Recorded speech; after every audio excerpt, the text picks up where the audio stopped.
तो मेरे चैनल रचना भक्ति सागर में आप सभी का स्वागत है। आज मैं सुनाने जा रही हूँ आप सभी को मोहिनी एकादशी व्रत की कथा। आइए श्रवण करते हैं। और कथा श्रवण करने से पहले ओम नमो भगवते वासुदेवाय नमः कमेंट बॉक्स में अवश्य लिख दें मित्रों। तो आइए शुरू करते हैं मोहिनी एकादशी व्रत की कथा। बैसाख शुक्ल पक्ष की एकादशी को मोहिनी एकादशी के नाम से मनाई जाती है।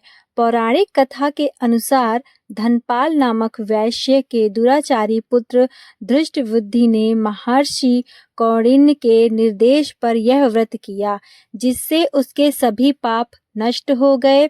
इस दिन भगवान विष्णु ने समुद्र मंथन के समय अमृत कलश को असुरों से बचाने के लिए मोहिनी रूप धारण किया था। वैशाख शुक्ल की पक्ष की एकादशी को मोहिनी एकादशी के रूप में मनाया जाता है।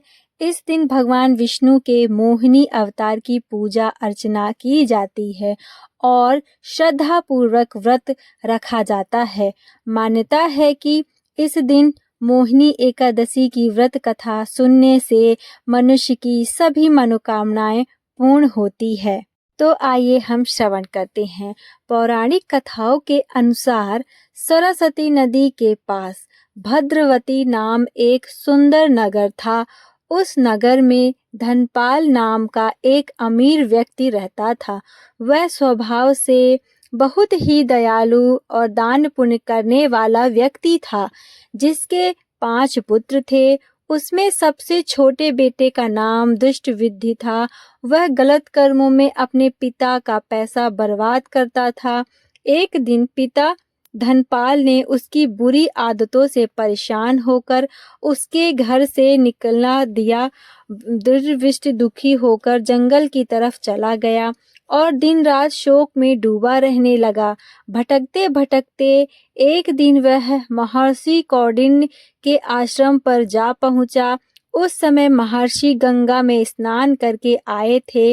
धृष्टबुद्धि शोक के भार से पीड़ित होकर कौंडिन्य ऋषि के पास गया और रोते बिलखते हुए हाथ जोड़कर बोला, हे ऋषि, मुझ पर दया करके कोई ऐसा उपाय बताएं जिसके अच्छे प्रभाव से मैं अपने दुखों से मुक्त हो जाऊं। तब महर्षि कौंडिन्य बोले, मोहिनी नाम से सबसे फलदायी एकादशी का व्रत के बारे में उसने बताया और कहा कि इस व्रत को करने से व्यक्ति के जन्म जन्मों के पाप नष्ट हो जाते हैं।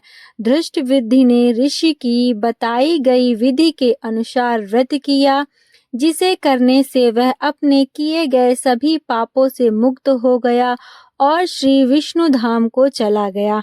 माना जाता है कि मोहिनी एकादशी का व्रत करने से व्यक्ति बड़े से बड़े पापों से मुक्ति पा लेता है। मोहिनी एकादशी व्रत का महत्व। यह व्रत सभी पापों से और मोह माया से मुक्ति दिलाता है। इस दिन भगवान विष्णु की पूजा करने से मनोकामनाएं पूर्ण होती है। यह व्रत 1000 गायों के दान के समान फल प्रदान करता है। इसकी पूजन विधि। सुबह स्नान के बाद विष्णु जी की प्रतिमा स्थापित करें। धूप दीप फूल और फलों से भगवान विष्णु मोहिनी रूप की पूजा करें। व्रत कथा अवश्य ही सुने। अगले दिन द्वादशी व्रत खोले पारण और जरूरतमंदों को दान दें।